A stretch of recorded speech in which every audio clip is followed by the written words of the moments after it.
तो आज हम आपकी पहली यूनिट के बारे में बात करते हैं। पहली यूनिट आपकी जो है लेक्चर की वो है राजनीतिक सिद्धांत की प्रकृति, इसकी मुख्य चिंताएं, पतन और पुनरुत्थान। यानी हम पहली यूनिट में पढ़ेंगे कि राजनीतिक सिद्धांत की प्रकृति क्या है, इसकी मुख्य चिंताएं क्या हैं और चिंताओं में राजनीतिक सिद्धांत का पतन और पुनरुत्थान का हम जिक्र करेंगे।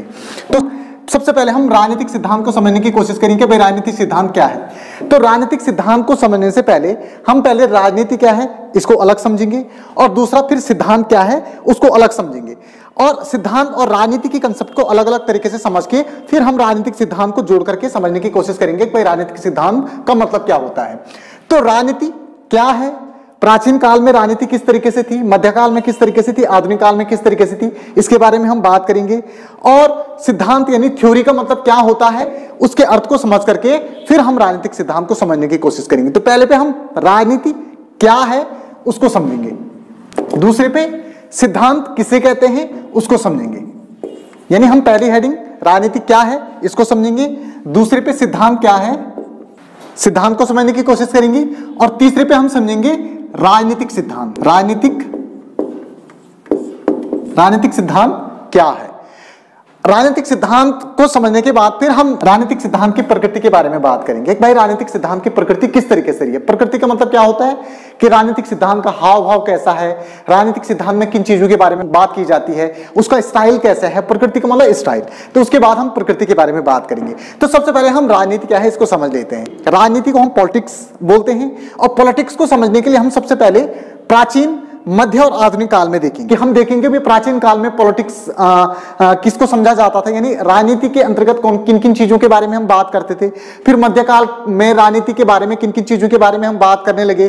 फिर आधुनिक काल में आपका राजनीति के बारे में किस तरीके से बात की जाने लगी। कहने का मतलब यह है कि राजनीतिक जो शब्द है उस राजनीति शब्द का इस्तेमाल प्राचीन काल में कैसे किया जाता था, मध्यकाल में कैसे किया जाता था और आधुनिक काल में कैसे किया जाता था। तो सबसे पहले हम आ जाते हैं प्राचीन काल पे। तो प्राचीन काल में राजनीति का अर्थ किस तरीके से था, यानी कि राजनीति जो शब्द था उस राजनीतिक शब्द को प्राचीन काल में किस तरीके से समझा जाता था। जैसे हम वर्तमान नेताओं के द्वारा जो पॉलिटिक्स होती है उसको हम राजनीति कहते हैं, लेकिन प्राचीन काल में भी क्या इसी तरीके से पॉलिटिक्स होती थी। प्राचीन काल में तो लोकतंत्र था ही नहीं, उस समय राजतंत्र था।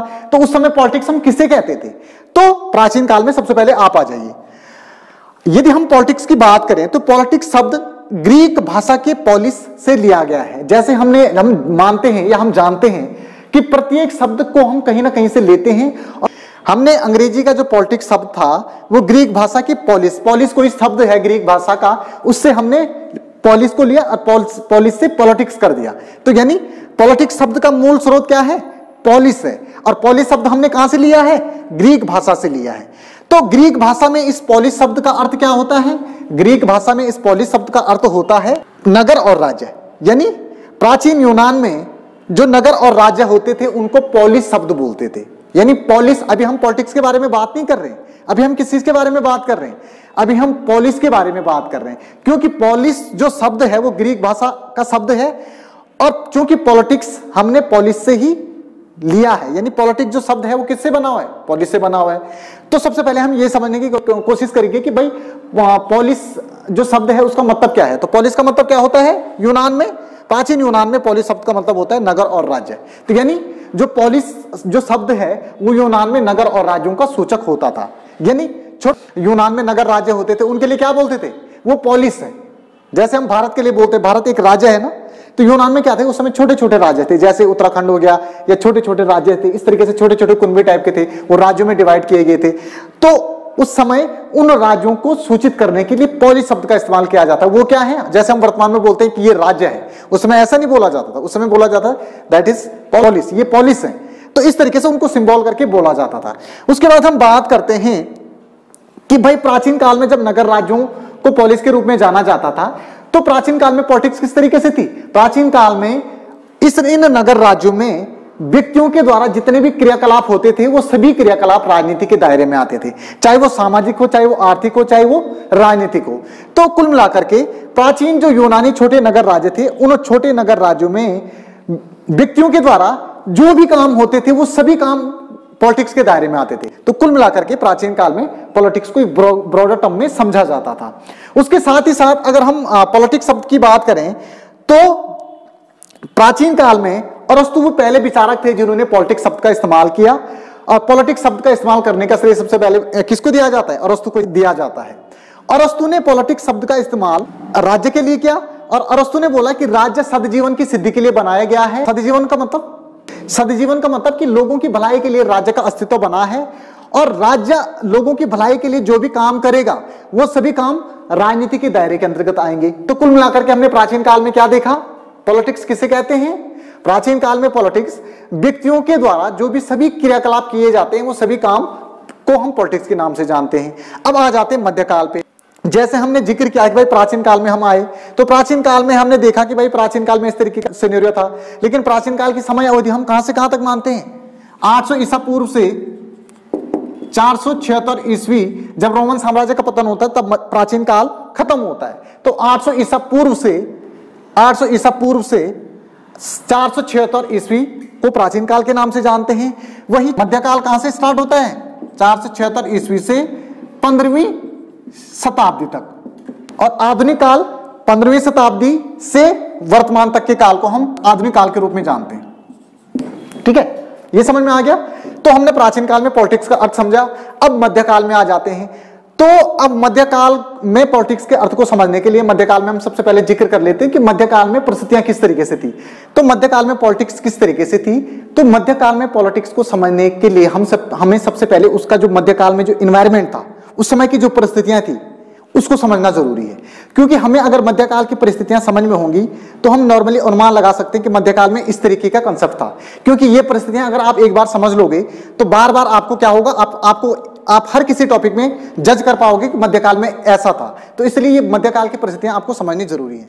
देखो मध्यकाल में क्या, मध्यकाल में उस समय सामंतवाद अपने चरम पे था। अब सामंतवाद किसे कहते हैं? तो सामंतवाद को मैं थोड़ा सा समझा देता हूं। सामंतवाद किसे कहते हैं? पहले क्या होता था कि एक राजा होता था। क्या होता था? राजा होता था। मैं किस समय की बात कर रहा हूं? 476 ईस्वी से 15वीं शताब्दी के बीच की बात कर रहा हूं। बशर्ते सामंतवाद का जो उदय है वो 9वीं शताब्दी से 11वीं शताब्दी के बीच हुआ। लेकिन उस समय सामंतवाद था अपने चरम पे, और साथ ही साथ धर्म का बोलबाला था। धर्म का बोलबाला का मतलब यह है कि जो धर्म के पादरी हैं, जो पुजारी थे, वो जो बोलते थे सभी नागरिक वही करते थे। उस समय राज्य को कौन चलाता था? धर्म के पादरी चलाते थे। यानी धर्म अपने चरम पे था, धर्म का बोलबाला था, और राजा उतने सर्वोपरि नहीं थे। यानी राजा उतने पावरफुल नहीं थे। क्योंकि राजा पावरफुल इसलिए नहीं थे क्योंकि सामंतवाद का बोलबाला था। अब थोड़ा सा सामंतवाद को समझ लीजिए कि सामंतवाद क्या है। सामंतवाद के तहत जैसे कोई राजा है, वो राजा जहां रहता था उसके आसपास की जितने भी उसके एरिया है, यानी राजा की जो बाउंड्री है, राजा की जो सीमाएं हैं, उन सीमाओं का मालिक कौन होता था? राजा होता था। यानी वो पूरी जमीन किसके पास होती थी? राजा की होती थी। उस समय व्यक्ति की कोई निजी संपत्ति नहीं होती थी, वो सारी संपत्ति राजा की होती थी। अब राजा इतनी सारी जमीन पे तो खेती नहीं कर सकता था। तो राजा क्या करता था? अपने मंत्रियों की, मंत्री यानी दरबारी, तो राजा अपने मंत्रियों को क्या करता था? बोलता था कि भाई आप क्या करो कि भाई इस जमीन पे काम करने के लिए आप इसको बांटो। अब ये मंत्री किसको देते थे? सामंत सरदारों को देते थे। ये मंत्री जमीन किसको देते थे? सामंत सरदार। अब सामंत सरदार किसे कहते हैं? तो सामंत सरदार हम किसे कहते हैं? जैसे वर्तमान में ठेकेदार हैं, बड़े बड़े पूंजीपति लोग हैं, ठेकेदार टाइप के। तो उस समय ये लोग ठेकेदार टाइप के थे। इन्होंने ठेका दिया कि भाई इतनी जमीन पे खेती हम करेंगे। तो मंत्रियों ने या इसके जो दरबारी थे, उन दरबारियों ने ये जमीन सामंतों में बांट दी कि भाई आप इतने इतने एरिया पे खेती करो। अब सामंतों ने उस जमीन पे खेती करने के लिए किससे खेती करवाई? जो कृषक होते हैं, कृषक, जमींदार अलग है, जमींदार इसी में आता है, जमींदार भी इसी में आएगा। सामंत सरदार बोल दो या फिर उसको जमींदार बोल दो, सामंत सरदार या जमींदार। ठीक है। तो अब इन सामंत सरदारों या जमींदारों ने वो खेती किससे कराई? कृषक मजदूरों से। अब उन किसानों से ये खेती करवाई। लेकिन वो खेती कैसे करवाते थे? वो किसानों से फसल उगवाते थे और किसानों को उस बहुत कम हिस्सा देते थे, उनका जीवन निर्वहन के लिए देते थे, उनका शोषण करते थे। शोषण किस तरीके से करते थे? ये बोलते थे कि भाई आपने इस खेती में ही काम करना है। साथ ही साथ ये जो काम करते थे बंदे कि ये काम तो ये करते थे, जैसे धान धोन पक गई वो सारा इनके पास आ जाता था, फिर ये इनको देते थे अपने उससे। और देते किस तरीके से थे? इस तरीके से कि भाई जैसे मजदूरी टाइप की होती थी कि भाई आपको मैंने इतनी धान दे दी, आपने इतना मेरे को श्रम देना है। तो इस तरीके से ये बंधुआ मजदूरी टाइप की होती थी। ये जो कृषक होते थे बेचारे इनके साथ बंधे हुए होते थे और इनको छोड़ करके कहीं नहीं जा सकते थे, तो इनका लगातार शोषण होता था। यानी इन कृषकों को अपना पेट पालने के लिए भी बड़ी मुश्किल से मिलता था और बाकी सारा जितना उत्पादन था वो किसके पास होता था? सामंत सरदारों को। फिर ये सामंत सरदार क्या करते थे? इसको मार्केट में बेचते थे। तो धीरे धीरे क्या हो गए? ये सामंत सरदार क्या हो गए? बहुत ज्यादा पावरफुल हो गए, क्योंकि इनके पास इनकम के स्रोत तो इनके पास थे ना। ये तो इनको कुछ भी पैसा नहीं दे रहे थे और पूरा शोषण कर रहे थे किसका? इनका, कृषकों का। तो धीरे धीरे क्या हो जाता है कि सामंत सरदार बहुत ज्यादा पावरफुल हो जाते हैं। अब जैसे सामंत सरदारों का बहुत ज्यादा गुट हो जाता है मध्यकाल में, ये मध्यकाल की बात कर रहा हूं, मतलब इस तरीके की परिस्थितियां होती हैं। तो इस समय राजा उतना पावरफुल नहीं होता था, बल्कि कौन पावरफुल होते थे? ये होते थे, क्योंकि पैसे के, इनकम के स्रोत किसके पास थे? सामंत सरदारों के पास थे, क्योंकि उत्पादन के साधन उनके पास थे और मुद्रा का जो विनिमय था या मुद्रा की जो प्रक्रिया थी ये इनके पास हस्तांतरित होती रहती थी। यानी मेन जो व्यापारी होते थे वो ये थे। अब पूरा धन इनके पास आता था, अपनी मन मर्जी से पैसे कमाते थे, तो इसलिए बहुत ज्यादा पावरफुल थे और इतने पावरफुल थे कि राजा की इनके सामने नहीं चलती थी। साथ ही साथ अगर जो मजदूर हैं या कृषक मजदूर हैं, ये मजदूर अगर ये इनका शोषण करते थे, इनके साथ इनका अत्याचार करते थे, तो ये शिकायत लेके राजा के पास जाते थे। राजा क्या करता था? डिसीजन इनके ही फेवर में देता था, क्योंकि ये राजा का ही तो नुमाइंदा है, राजा ने तो इसको रखा हुआ है। तो इस तरीके से बहुत ज्यादा शोषण होता था मध्यकाल में। तो मध्यकाल में सामंतवादी दौर था। अब ये जो सामंतवादी दौर है वो कितनी शताब्दी से कितनी शताब्दी तक चला? तो 9वीं शताब्दी, यानी फर्स्ट सेंचुरी में ईसा मसीह का जन्म होता है। यानी ईसा मसीह के जन्म के बाद 9वीं शताब्दी से 11वीं शताब्दी में ये सामंतवाद अपने चरम पे पहुंचा। कब से कब तक पहुंचा सामंतवाद अपने चरम पे? 9वीं शताब्दी से 11वीं शताब्दी में अपने चरम पे पहुंचा। ये मध्यकाल का हिस्टोरिकल बैकग्राउंड में इसलिए दिखा रहा हूं कि भाई मध्यकाल की परिस्थितियां किस तरीके से थी, जिससे आप जज कर पाओ कि मध्यकाल में इस तरीके की परिस्थितियां थी। अब आपको पता लग गया कि राजा था, उसके दरबारी थे, सामंत थे, सामंत सरदार थे, ठीक है। तो मध्यकाल में राजनीति कहीं ना कहीं इन्हीं के इर्द गिर्द घूमती हुई हमें प्रतीत होती है। क्या थी राजनीति, इसको समझ लीजिए। मध्य युग में राजनीति गिने चुने राजनेताओं, यानी गिने चुने राजनेताओं जो राजा के इर्द गिर्द होते थे, जो राजा के जो उसको सलाम मुसरा देते थे, उनको राजनेता बोला जाता था।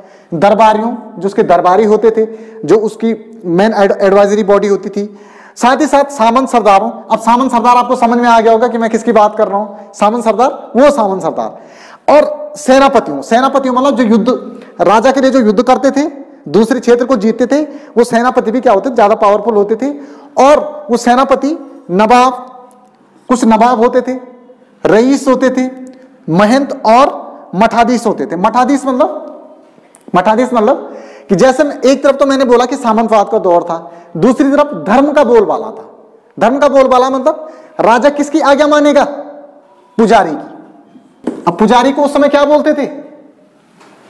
चर्च के पादरी, चर्च के पादरी या पोप, ठीक है। तो सर्वोच्च कौन होता था मध्यकाल में?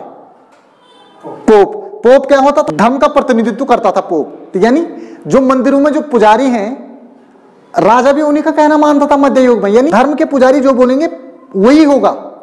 तो इस तरीके से महंत, मठाधीश, समझ में आ गया होगा आपके महंत और मठाधीश किसे कह रहा हूं? उन्हें कह रहा हूं।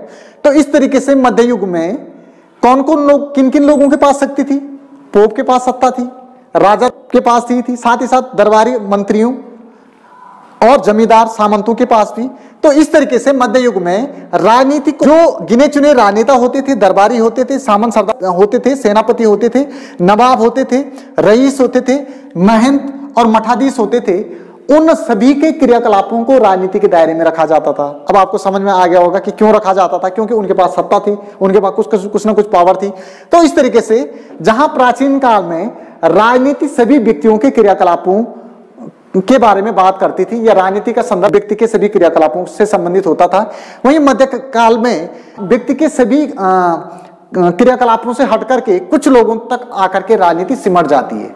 यानी वो जो लोग पावरफुल थे और वो जो काम करेंगे वही राजनीति का अंग होंगे मध्यकाल में। तो दरबारियों के क्रियाकलापों को राजनीति बोला जाता था। साथ ही साथ जो सामंत सरदार होते थे, सामंत सरदारों के क्रियाकलाप को राजनीति बोला जाता था। सेनापति होते थे, उनके क्रियाकलाप मतलब वो जो भी काम करते थे वो सभी काम राजनीति के दायरे के अंतर्गत आते थे।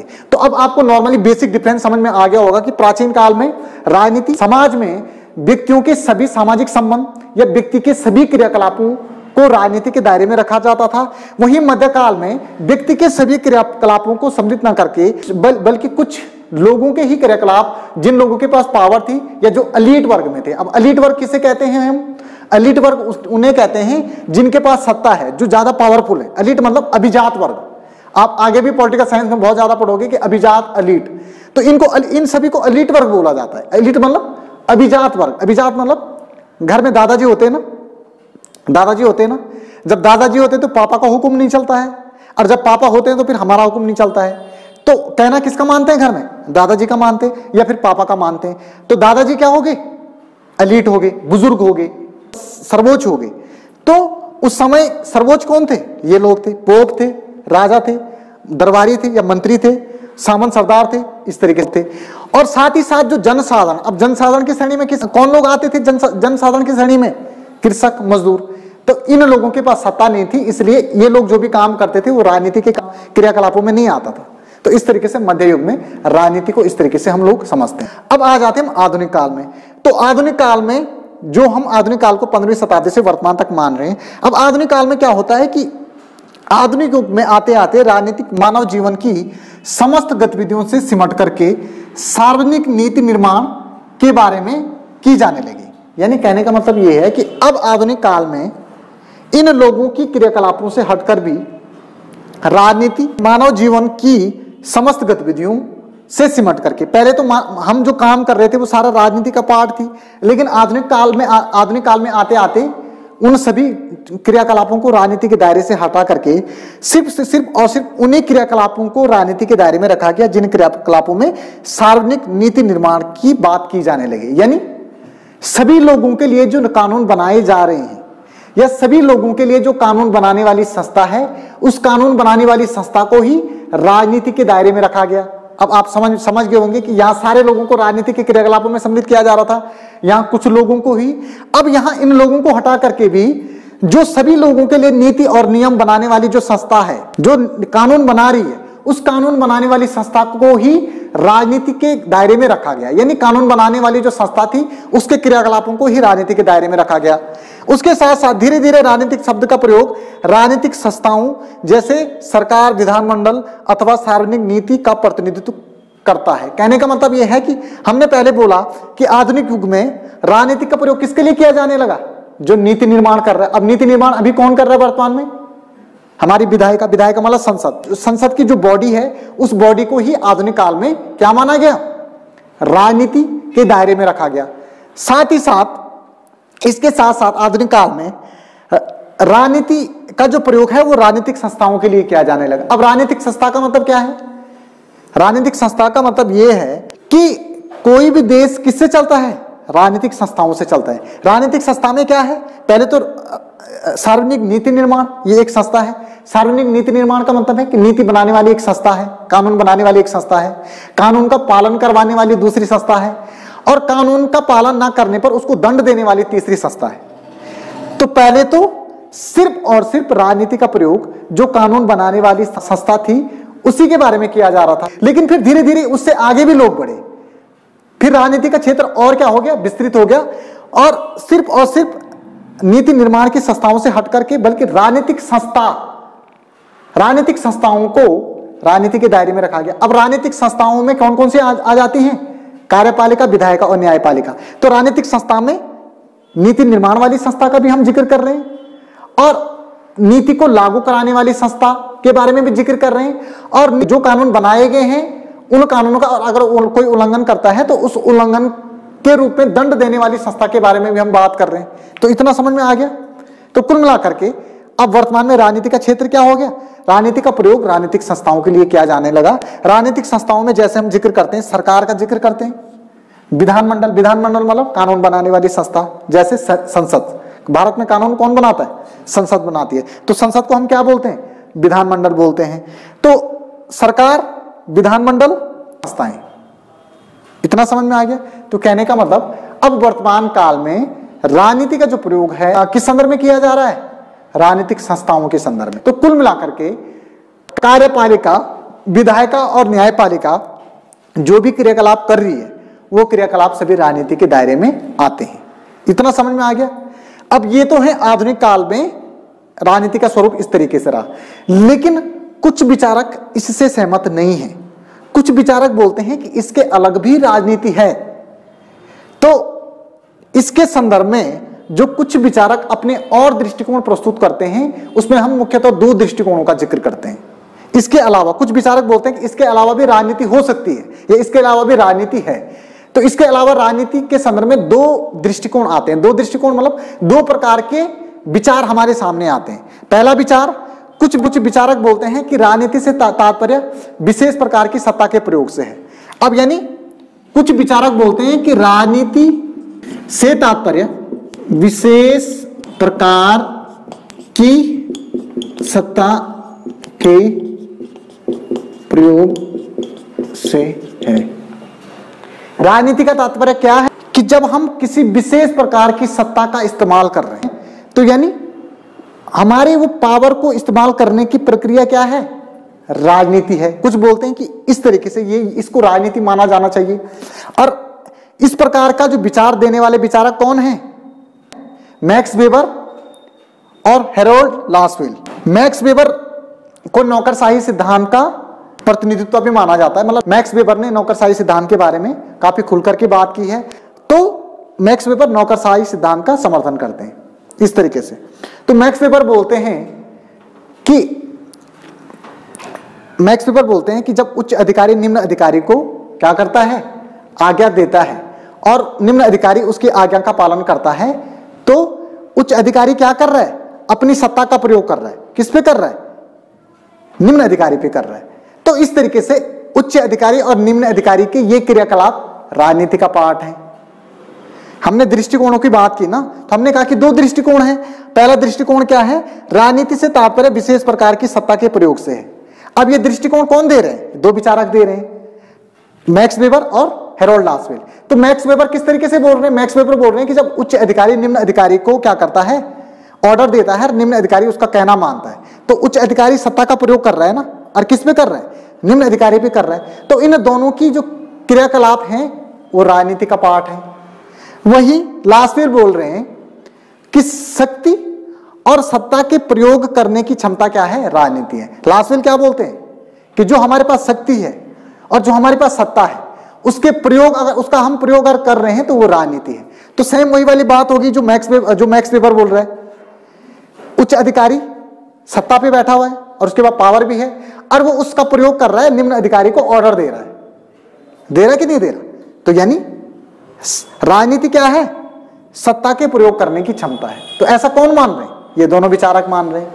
तो इस तरीके से आधुनिक युग में राजनीति के संदर्भ में कुछ और भी दृष्टिकोण पैदा हुए, जिसमें हम मैक्स वेबर और लासवेल का जिक्र करते हैं, जो बोलते हैं कि भाई राजनीति का तात्पर्य सिर्फ और सिर्फ राजनीतिक संस्थाओं से नहीं है, बल्कि इसके साथ साथ अगर हम विशेष प्रकार की सत्ता का प्रयोग कर रहे हैं, तो हम जब उस सत्ता का प्रयोग कर रहे हैं तो वो भी राजनीति के दायरे में आनी चाहिए।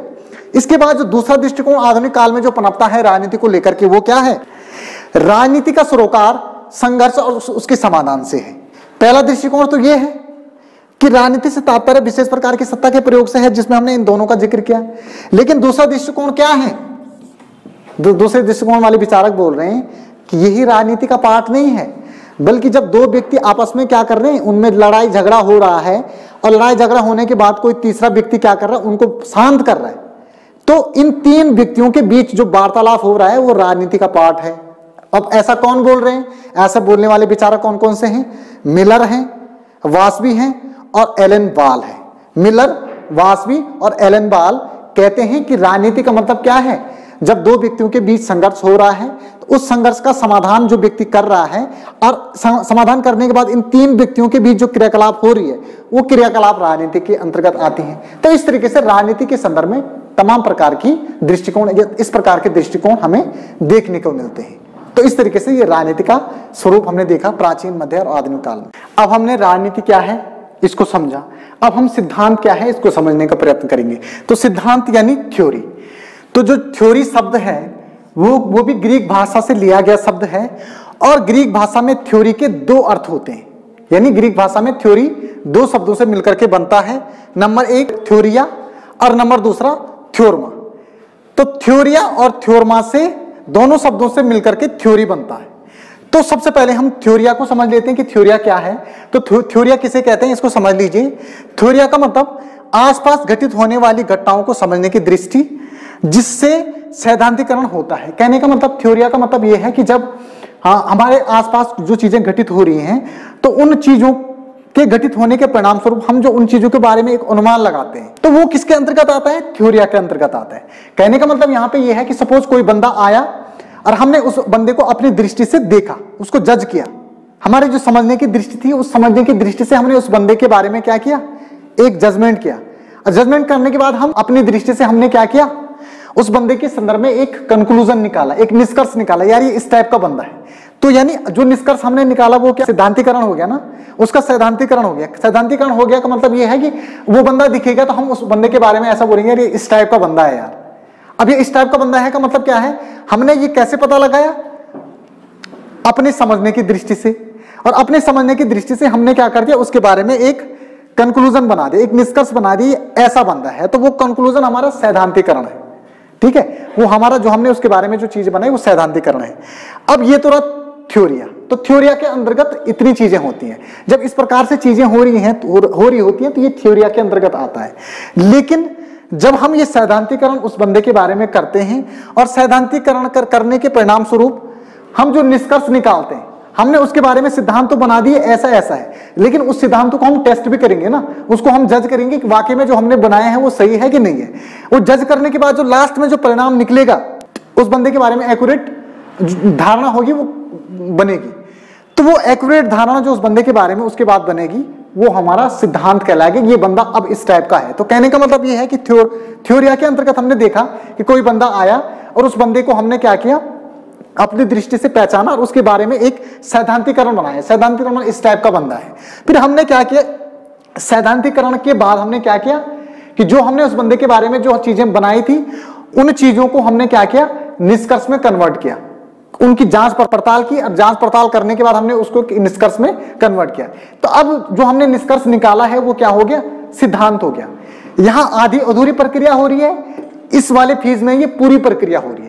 तो कुल मिलाकर के यहां तक की प्रक्रिया थ्योरिया के अंतर्गत आएगी।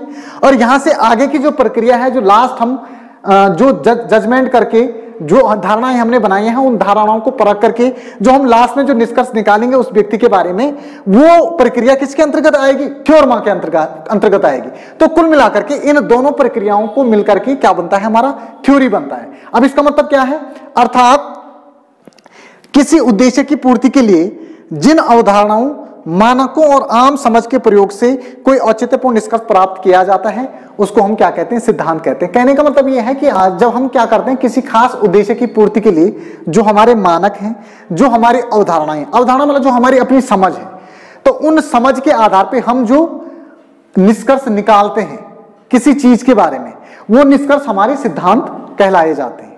अब सिद्धांत समझ में आ गया। अब आते हैं हम राजनीतिक सिद्धांत पे। तो राजनीति का आधुनिक काल में हमने क्या अर्थ निकाला था कि राजनीतिक संस्थाओं के बारे में जो अध्ययन किया जाता है वो राजनीति के दायरे में आ जाता है।